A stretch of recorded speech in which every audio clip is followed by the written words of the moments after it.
Hello everyone, welcome to the Crypto Insider channel. Today is Christmas Eve 2019, so happy holidays everyone. We are up to 7 subscribers. We love and appreciate all the subscribers. It helps get our search results into the YouTube algorithm. When people are looking up cryptocurrency, your likes and subscribes will help them see a Crypto Insider video. So please go ahead and like and subscribe. Today's video, I wanted to talk about diversification and some of the infighting that's kind of common in tribalism in the crypto community. We'll talk about that as well as XRP price. So let's get into it. If you haven't been paying attention, Ethereum is making a change. I want to talk. Well, let's talk about diversification as a concept first.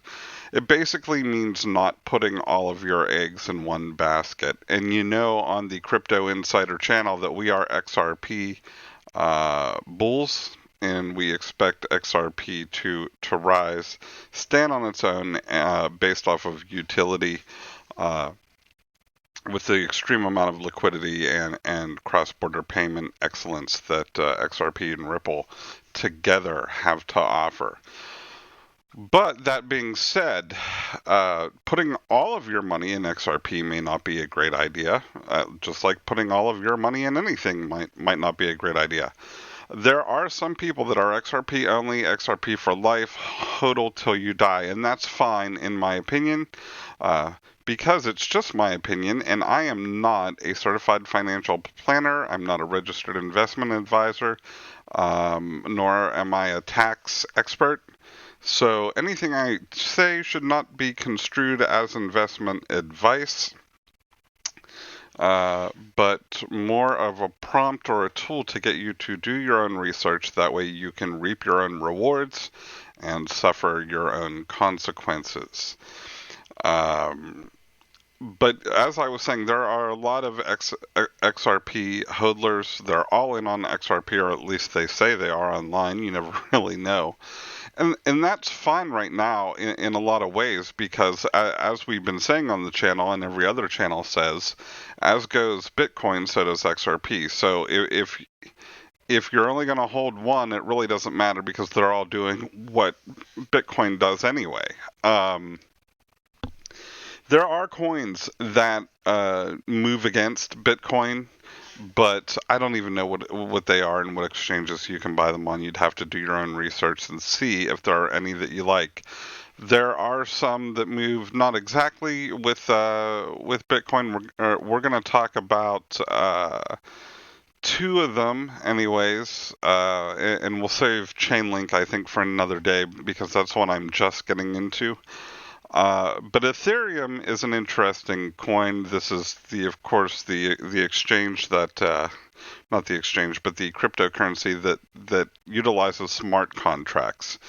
So they had a good use case, a good business case. They were billed as being faster than Bitcoin.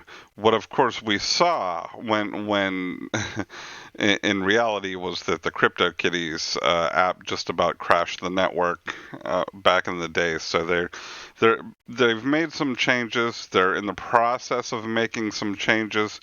Here's an article on newsbtc.com by Martin Young that's talking about Ethereum dumping in price, a difficulty adjustment, the Muir Glacier upgrade scheduled on January 2nd, or block 9200000, deals with the Ethereum difficulty bomb or ice age. This has been coded into the proof of work algorithm in order to maintain an average block time by adjusting the difficulty over time.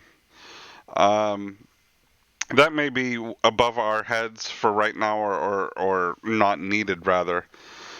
What I found interesting about this article is it talks about the transition to proof of stake later next year will render these proof of work adjustments obsolete. Looking at the current state of prices, Things are unlikely to turn around for ETH until its big brother starts its own halving rally next year. That's May 2020. They're talking about the Bitcoin halving, of course. And a lot of Ripple enthusiasts are talking about that as well, a lot of XRP enthusiasts. We know that proof of stake is going to be faster than proof of work. Um, it's going to result in more TPS, more transactions per seconds, most likely. And I think it's called Cordoba. There's some upgraded development platform for ETH coming out. So it's one of the coins you could look to diversify some holdings in, if you didn't want to have everything in one coin. Definitely ETH is an interesting coin. It's where I've made the lion's share of my profit over the years, easily. Ethereum and Bitcoin. Um, and it's a well-regarded platform. It definitely has business use cases as well. I don't know what they all are right now, or who's looking at these the most, but uh, it's one of the ones I like. And if I do come into some unexpected cash over the holiday season, I may go ahead and pick up a little bit of ETH at these low prices, just in case. The next one I like is Tasos, XTZ, and this Coin Bureau, this is from August 2nd, so it's a bit older, by Steve Walters, but it's a very good explanation of Tasos. It's another proof of stake. It has institutional smart contracts. It actually is proof of stake, but they call it liquid proof of stake, meaning I don't know exactly why they call it that, but I know it's a lot easier to be a validator in Tezos. And when you bake, uh, when you hold the coins and bake with Tezos, they pay you in Tezos to do that. And so you may get to be a baker in this modern day and not even know anything about actual baking. So that's pretty cool, in my opinion. No hard forks.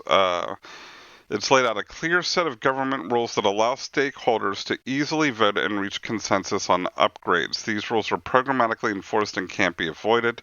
This will avoid the political deadlock that has led to hard forks so many times with other blockchains, because no one group will have enough power to force their own will on the community. So yeah, changes. There are videos you can see on Tezos. Uh, you can vote and vote the network changes in or out very easily, and that avoids the need for the hard fork. Talks about who's behind it and the XTZ token, which is actually up for the year. I don't know. I don't know how much. I think it was 97, about $1 a year ago, and now it's up to about $1.50. And I've seen it as high as $1.70 or $1.80. You can buy XTZ on the exchanges. The exchanges are the best place to buy this, unless you can get a deal somewhere else. But holding it on the exchanges is what I meant to say. Holding it on an exchange that offers the baking rewards like Coinbase, and I think just recently Kraken announced that they will pay these rewards as well. But you basically get an interest, what amounts to an interest rate of 5.5 or 6% to hold on to these Tezos coins. And it's basically just free money for baking. So like I said, you can be a baker, you know nothing about flours, sifters, yeast, any of that. You can be a technological crypto banker. Um, so it's really a good, interesting new coin. A lot of its smart contracts are designed for institutional investing. What's the difference? And then it tells us about classical proof of stake. Allows a traditional proof of stake consensus mechanism allows coin holders with more assets to have a greater say in the collective decisions that determine which blocks are validated. Classical proof of stake platforms allow anyone to participate in validation. Ethereum is one example. Um, Anyone who holds the blockchain's base currency can become a validator by sending a special type of transaction that locks up their ether into a deposit. The process of creating and agreeing to new blocks is then done through a consensus algorithm that all current validators can participate in. How is Tasos different? Tasos does allow delegation.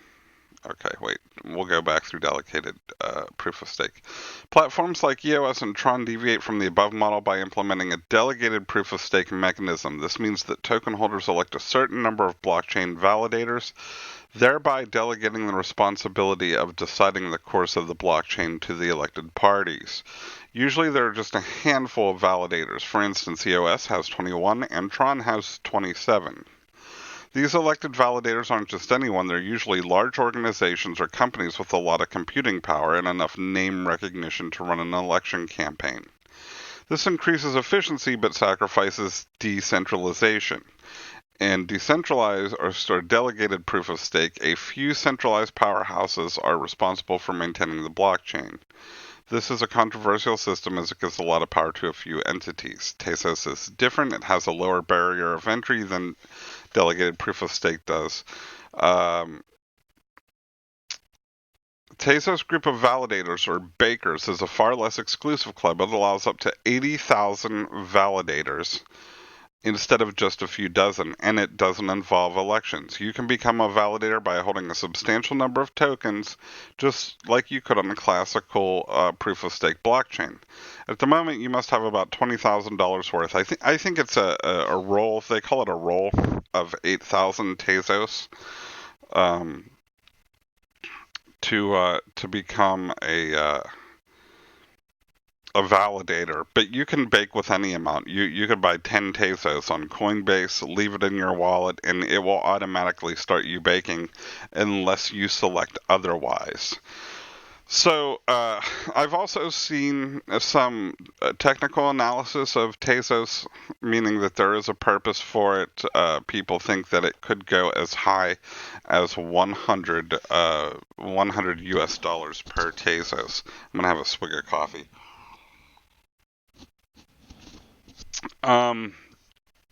So, sitting at $1.40 or whatever right now, if you have some extra money and you want to add something that pays you basically an interest or something very interest similar, Tasos XTZ is probably a good option for you to diversify your crypto portfolio with. Also, again, not being an investment advisor, it doesn't hurt to diversify outside of crypto too. You should never have all your money in one market or one thing. So keep that in mind as you look to expand your horizons. Let's look at XRP because that's our favorite crypto on the Crypto Insider channel. It's not looking good. It's not looking horribly different than it has for the past 24 hours. Everything is oversold. We're right at the 0.19 cent mark. This is where we were last night. I don't expect to see a breakout. Probably, for a good couple weeks anyways. And I think we would have to get over the 0.22 or 0.225 cents to really be able to say we're in a trend reversal. I'd say 0.22 is going to perk up my interest, and anything over like 0.27 or 0.28, then I'll probably officially believe that we're in a trend reversal at that point. Um, the crypto space is very interesting to me, and investing is very interesting to me. And I always say that the psychology of investing, what makes some people think a lottery ticket is a good idea as opposed to some people that think it's a tax on a stupid. That that sort of difference in psychology, and especially when you get in the crypto space because it changes, is what sort of drives me to make videos and want to understand more about the market. And I'm just going to briefly cover some infighting in the crypto market. Um, we had an interview from Block TV with Tone Vays, who said that all the Ripple executives should be put in jail. He obviously does not like XRP. He's a Bitcoin maximalist. And Block TV said, hey, XRP community, we're getting some pushback. We'd love somebody to debate Tone Vays. And Tone Vays says he has zero interest in talking about Ripple with a brainwashed soldier of the XRP army of the brain dead. Get me a general, someone with @Ripple on their paycheck, and I'm happy to talk to them all day. And then there's some, people saying they would debate him, green eggs and ham, and then there was Hammer Toe or somebody that was saying that they would debate him on Block TV. And I realize where I'm at. I don't have any say so, and I have a very, very limited audience. But I would not debate him regardless of what the audience is. Tone Vays has 194,000 followers, and it might be good for you to debate him if you just want to get followers and subscribers. But I think it's better to not feed the trolls. But what is interesting about this is the fighting between a talking head from Bitcoin against a talking head from XRP. And one, you'll see, they're kind of snarky sometimes, but the XRP folks seem to be just a little bit nicer than the Bitcoin folks. He doesn't call Tone Vays a brainwashed soldier of the BTC army. And first, why Tone Vays thinks he should be the one that get to talk to a Ripple or an XRP general is beyond me. But that must be his ego talking. And that's fine. Again, to me, the overreaching psychology of this is what is appealing to me. So, for instance, you would never see Warren Buffett calling Carl Icahn an asshole over Twitter. It's just not the way things were done or are done by those. And now he may think that Carl Icahn's an asshole, and he may tell stuff like that to his wife, at night or something like that. But they would never publicly engage in this sort of bickering, and you're just going to get but by giving Tone Vays a platform or going onto his platform, because he does have a significant amount of followers, I mean, you're just going to perpetuate the garbage, and I realize that the garbage is a lot more newsworthy than Courtney Love going on a bender and causing havoc throughout Malibu or Los Angeles is always going to get a lot more stories than some other celebrity doing something for charity, or it's just the nature of the beast. It is our psychology. We prefer garbage. We love garbage, and maybe that's because we are garbage. I don't know. Those are bigger questions than the Crypto Insider can answer. But I can say, if I were you, and I wouldn't fight with these folks on Twitter. It is feeding the trolls, in my opinion, giving them, giving them platforms that they don't necessarily need to have. So there's going to be a lot of Tone Vays. Everybody's got their thing, and I don't know much about him, except that he's apparently some sort of trader. There are enough smart, good people on the Ripple team that there's no reason to worry about tone vase and what they say. We've got people from the IMF, the SEC, the New York Department of Financial Services. David Schwartz. We have some powerhouse intellectual and insiders in the crypto market. For Tone Vase, who's a nothing compared to these people, to say that they should all be in jail, probably without any good reason other than he doesn't like XRP. Or any analysis, which I haven't seen on here, but I haven't gone to look for it, honestly.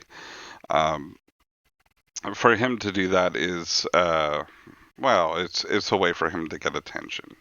And we can either give it to him by engaging him on these social media platforms, or we can starve him of it. That's what I'm choosing to do. Although I am making a video about it, I'm not gonna get into a long, extended Twitter exchange with Tone Vase or a Tone Vase supporter. So that's about it for today. I want you to have a Merry Christmas, and if you get some extra cash this year and you want to consider investing in crypto, maybe look at some of the ones that I've put out there. Again, this is not investment advice, but it is maybe an idea of where to start looking for some of your altcoins. So look into Tasos, look into Ethereum. I'm sure you've heard of Ethereum at least. Um, Chainlink is another one I'm hearing about. I haven't really looked into it too much. I think I bought like 20 of them back a while ago just because I could. Uh, but I'm gonna do some more research there because it's really blowing up on social media and trending a lot. Chainlink, and I want to see what that buzz is all about. Once I do that, I will of course bring it back to the channel for y'all to digest and ingest. So thanks for watching. Have happy holidays, and I'm sure I'll be making more videos soon.